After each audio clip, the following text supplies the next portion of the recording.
रिश्तेदार भी अक्सर कामयाबी बर्दाश्त नहीं कर पाते। चचाजाद भाई लाखों कमाने लगे तो दिल में हसद, किसी ने अच्छी मुलाजमत हासिल कर ली तो बेचैनी, कोई तालीम में आगे निकल जाए तो नजर बद और जलने का खौफ।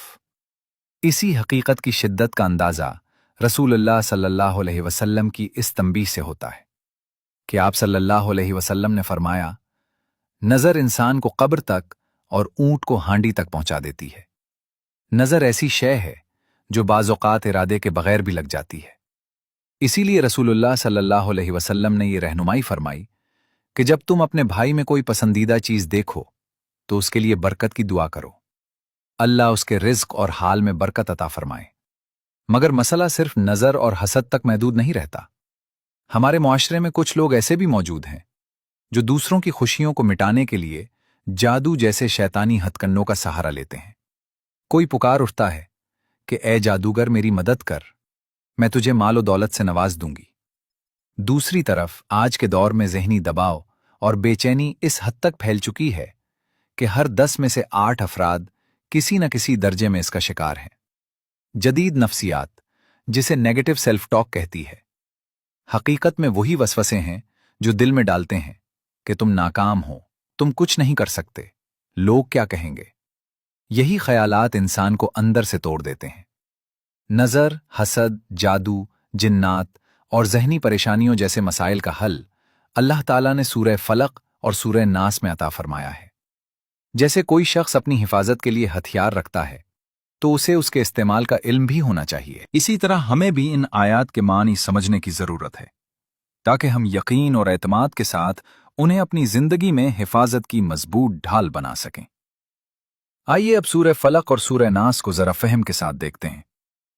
सूरह फलक दरअसल बैरूनी खतरात से हिफाजत का हिसार है, यानी वो शर जो हमारे इर्द गिर्द से आता है।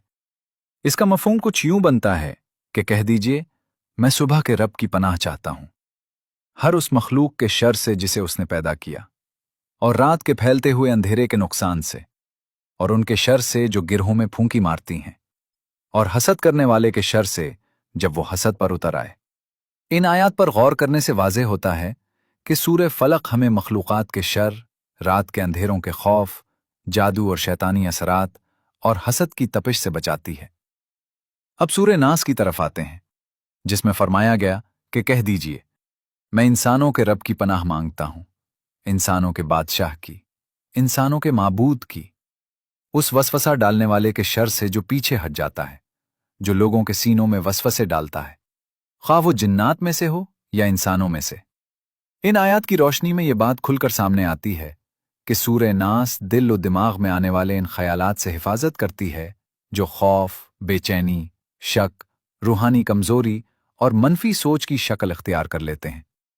अक्सर ऐसा होता है कि हम किसी काम का इरादा करें या उसमें मसरूफ हों तो अचानक ख्याल आता है कि मैं ये नहीं कर सकता, मैं इस काबिल नहीं, लोग क्या कहेंगे। ये सब दरअसल वही वसवसे हैं जो दिल में डाले जाते हैं। आज के हसास और पुराशूब हालात में ज़रूरत इस बात की है कि हम इन दोनों सूरतों को अपनी रोज़मर्रा ज़िंदगी का मुस्तकिल हिस्सा बना लें। उन्हें महज ज़बान से नहीं बल्कि समझ और यकीन के साथ पढ़ें, ये जानते हुए कि हम किसकी पनाह मांग रहे हैं और किन चीज़ों से बचाव चाहते हैं। ये दरअसल आपका ज़ाती रूहानी हिफाजती निज़ाम है। इसे मुतहर्रिक कीजिए।